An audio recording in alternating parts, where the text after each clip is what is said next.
¿Qué tal, Corners? Hace tiempo que no me doy una vuelta por aquí.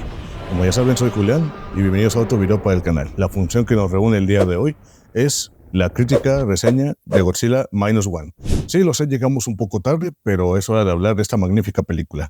Sobre todo porque ya tenemos bastante tiempo que no atendemos el tema de los kaiju en el canal y creo que ya era hora de revivir esta saga abandonada. Así que vamos a hablar sobre Godzilla Minus One. Comencemos.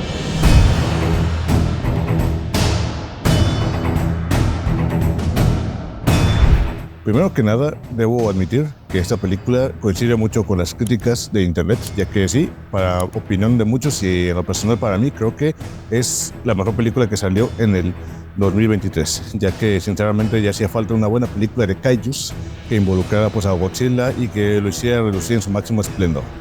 Digamos que el Monsterverse ha tenido sus caídas, pero también ha tenido sus contradicciones. Respecto al Monsterverse, no digo que lo esté comparando, pero Godzilla en territorio americano no ha funcionado como se esperaba.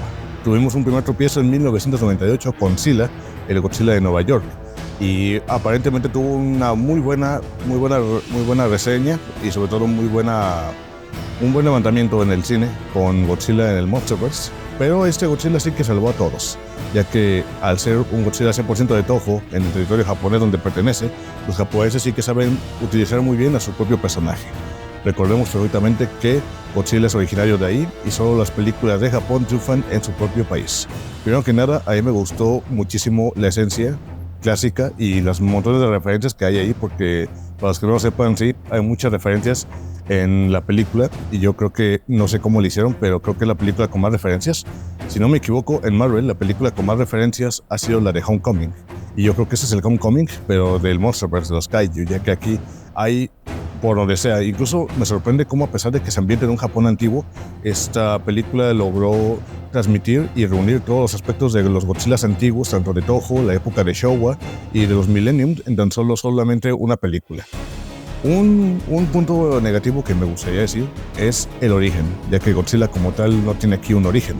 Mientras que en otras películas, sí, Godzilla parecía simplemente ya creado, formado y crecido, al menos se le daba un poco de tiempo en la película para su origen.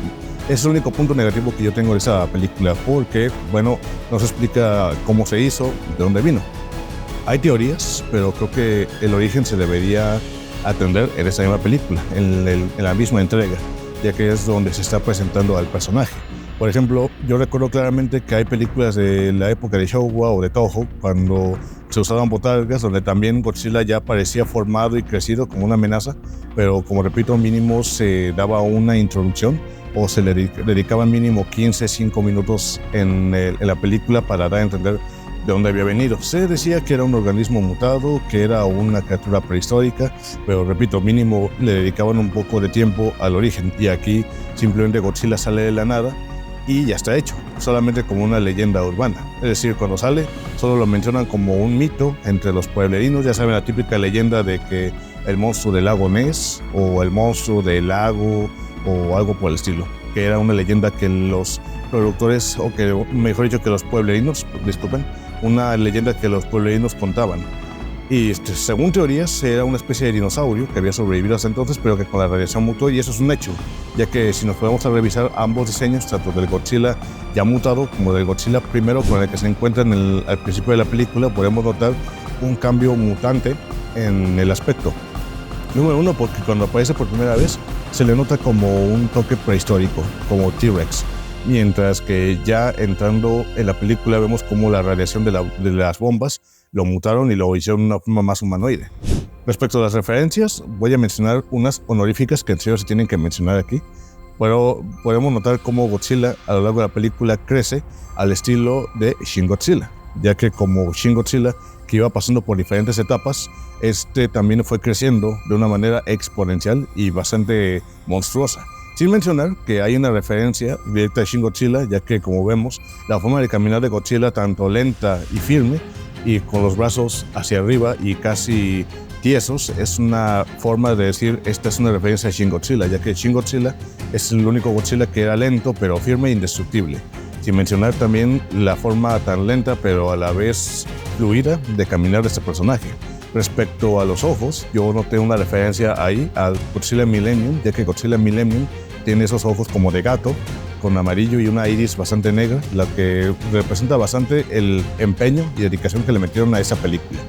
Respecto a referencias, también quiero mencionar que por ahí se los fue, pero incluso yo noté, como ya un veterano en películas de Kaiju, que lograron introducir una referencia a King Kong contra Godzilla, ya que el Mindem y Fokuf, o sea, como se le llama en Japón a las canciones, al soundtrack de las películas, pudimos escuchar el soundtrack original de Godzilla contra King Kong de 1976, el clásico, ya que, spoiler para los que no sepan, en la batalla final, cuando están a punto de derrotar a Godzilla, cuando todo el ejército de Japón junto con los civiles se unen para armar una trampa para Godzilla, emboscarlo y finalmente matarlo, suena por unos breves minutos la banda sonora que no sonó, y sigo teniendo una queja personal al respecto, de Godzilla contra Kong. Y a mí sí me parece bastante ofensivo que, sinceramente, cómo es que no metieron esta banda sonora en la misma película de King Kong contra Godzilla, en vez de ahorita, que era una película que no tenía nada que ver con King Kong.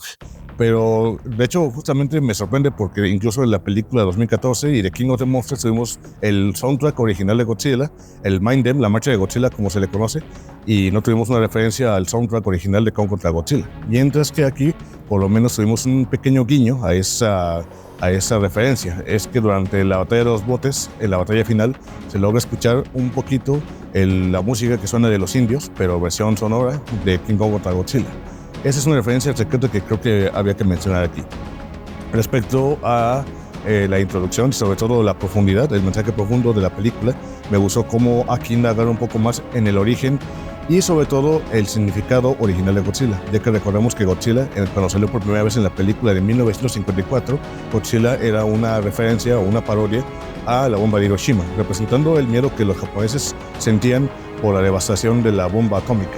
Y aquí lo hicieron de una forma un poco más directa y más literal, ya que Godzilla no es una referencia a la bomba atómica. En este universo, Godzilla es la bomba atómica, la que devastó a Hiroshima y la que ocasionó esa catástrofe. Es decir, que en este universo, en esta realidad, en esta película, Godzilla es quien ocasiona esa explosión nuclear expansiva, y es lo que ocasiona que los japoneses tengan tantas pérdidas. Y a mí me pareció, sinceramente, un mensaje bastante profundo, de una manera mucho más directa de representar lo que Godzilla originalmente tenía que representar, el miedo hacia las bombas de Hiroshima.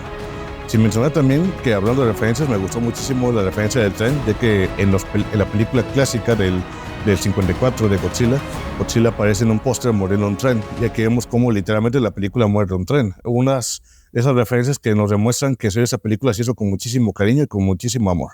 Sin mencionar también que se nota las referencias al Monsterverse, ya que el rayo azul que Godzilla irradia es totalmente idéntico al del Godzilla actual, el Godzilla Warner Bros. Godzilla Monsterverse. Además de que también debo mencionar que la forma en la que cómo trabajaron a Godzilla me gustó, porque aquí fueron un poco más realistas. Y con eso me refiero a la bomba de oxígeno, porque en la película de 1954, para derrotar a Godzilla, el científico que crea Godzilla, que por cierto, para los que no sepan, es el profesor Serizawa, y sí, muchos conocían ese nombre por la película del Monsterverse, el Dr. Serizawa es quien investiga a Godzilla. Pero lo que muy pocos saben es que el nombre del Dr. Serizawa es el que crea Godzilla en 1954. Y por eso es que en la película de King of the Monsters, el Dr. Serizawa se despide de una manera tan profunda y tan sentimental de Godzilla, ya que ellos no son personajes nada más a randoms.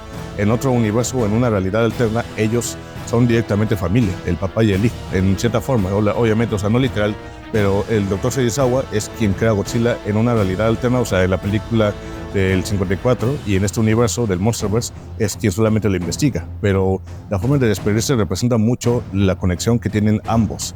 Pues algo parecido ocurre, nada más que en vez del Dr. Serizawa tenemos a este científico japonés que por alguna razón estuvo trabajando como quitaminas en el océano, y en vez de poner simplemente una bomba de oxígeno, aquí usan cosas más científicas y realistas, como por ejemplo la presión del agua, la presión del oxígeno, cómo se hunde, sacarlo rápidamente, cosas que sinceramente podrían aplicarse en la vida real y creo que fueron muy acertadas realísticamente en vez de solamente poner una bomba. ¿Qué cosa? Ojo, no creo que esté mal, solamente digo que me gustó como aquí usar un poco más el realismo y demostrar que no siempre la realidad es un aspecto aburrido para las películas. Sé que aquí incluso funcionó muy bien, tanto para darle problemas a los protagonistas y para darle más seguimiento y más seriedad a la pelea final, cosa que hace que te metas mucho más en la pantalla y no dejes de ver.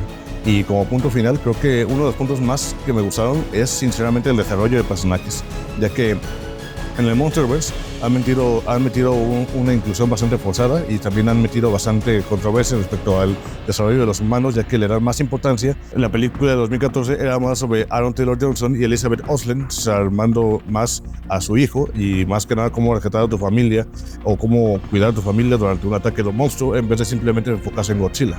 Más bien parecía una película y un tutorial sobre cómo salvar a tu familia en casos extremos. Y repito, para películas de kaiju, lo más ideal es enfocarse más en los monstruos. Si hay protagonistas humanos, como lo vimos en esta película, que tengan un desarrollo más o menos limitado. Es decir, porque como sabemos, la estrella principal es Godzilla. Y también se entiende que los humanos son el factor sentimental y emocional, pero tampoco hay que olvidarnos de quién es la estrella o quiénes son las estrellas, que son los kaiju. En esa película lo logran bastante bien, ya que no solamente tuvimos un desarrollo de Godzilla, sino también una conexión emocional y una historia, un desarrollo de venganza del protagonista con Godzilla, ya que incluso tenemos un vínculo de venganza. O sea, no solamente es una persona que quiere matar a Godzilla. Aquí vimos cómo Godzilla le dio motivos a nuestro protagonista para querer matarlo y razones reales. Perdió a su familia, perdió a su esposa e incluso a su pelotón de guerra. Esta película de verdad logra conectar muy bien al enemigo con el protagonista, cosa que en el Monsterverse no lo han logrado de forma correcta. Lo han intentado a su manera americana, pero creo que los japoneses se llevan el punto aquí a favor, ya que aquí los protagonistas humanos sí que tienen su desarrollo debido y correcto, no se siente nada forzado y sobre todo aquí no se siente nada de humanos metidos al azar. Y debo admitir que aunque en King Kong contra Godzilla, o bueno, mejor dicho, Kong vs. Godzilla del 2021, tuvimos una pelea sin interrupciones, yo creo que al final de cuentas la interrupción humana en el Monsterverse no deja de sentirse un poco estorbante, mientras que aquí se nos demuestra que la amenaza principal es Godzilla y los humanos, por más que lo intentaron, no lo lograron y tuvieron que unirse para hacerle frente al monstruo. Como repito, no hay que superiorizar al inferior como al superior. Y si el inferior tiene que pelear, tiene que armar un plan como lo vimos en esta película. En fin, bueno, ya para terminar, quiero concluir que esa película me pareció en una puntuación, yo creo que 9.5. Porque, repito, lo único que estuvo mal fue el origen de Godzilla. Debieron haber metido un poquito más de introducción aquí, un poco más de origen. Espero que para las próximas películas que ya están confirmadas, que ya va a haber 2 películas más, si es que 3, esperemos que con suerte, ya tendremos este tema y esperemos que los protagonistas regresen y si hay más protagonistas humanos que le den el mismo desarrollo mucho mejor que se le dieron a estos en esta película. Se entiende la primera película, pero como en Five Nights at Freddy's todavía hay tiempo de arreglar los huecos que no se hicieron. Así que amigos, esperemos que esa película y esta saga sea mejor que el Monsterverse, la verdad. También hay que mencionar que como datos adicionales, esa película, para que vean lo inmenso que es Godzilla y que todo lo que tiene que ver con el reino de los monstruos es indestructible y devastante, hay que mencionar que esa película también va a arrasar en los Oscars, porque ya está dominada. Esto gracias a que se usaron 35, ya que en esta película se utilizaron únicamente 35 personas en efectos especiales para hacer 600 tomas de efectos especiales, lo cual creo que es bastante admirable y demostramos que no necesitamos invertir demasiado para hacer una gran obra de arte. Y aquí voy a meter una mega referencia a aquellos fanáticos y veteranos de la infancia. No necesitas ser un artista, no necesitamos ser un experto para ser un gran artista. Descansa en paz, Art Attack. También hay que aclarar que esta película también ya, al igual que Five Nights at Freddy's, es uno de los pocos éxitos grandes de las películas del séptimo arte de estos últimos años, ya que Five Nights at Freddy's, antes de estrenarse, había recuperado lo que se invirtió, y en ese caso, Minus One costó $15 millones hacerlo, y hasta la fecha sigue recolectando más de los 100,000 millones. Así que otro éxito más a la bolsa, demostrando, amigos, que todavía hay esperanza en el séptimo arte para grandes obras maestras. Esperamos que esto sea una elección y tengamos más obras así en el futuro. En fin, amigos, bueno, eso fue todo por ahora. No olviden darle like, suscribirse en las redes sociales TikTok, Instagram y también Facebook. Y nos vemos en la siguiente función. Y antes de irme, les quiero preguntar ¿qué película les gustó más del Monsterverse? Y hasta la fecha, si es un veterano del Kaiju, ¿cuál es tu película favorita? Coméntenlo y el próximo video vamos a tener más datos y cualquier cosa que haya faltado. Tu opinión respecto a la película y nos vemos en la próxima función. Ahora sí. Chao. También esperemos un nuevo avance de Godzilla x Kong, el nuevo imperio, que es el próximo proyecto de Kaijus. Y les tendremos en breve, por supuesto, la review para ver cómo le va a este Monsterverse. Vamos a ver cómo le va a este Monsterverse en el territorio americano. Y también recuerden que posiblemente salga un TV spot en el Super Bowl. Así que estamos atentos a la pantalla, amigos. En fin, bueno amigos, eso fue todo. Y saludos. Bye.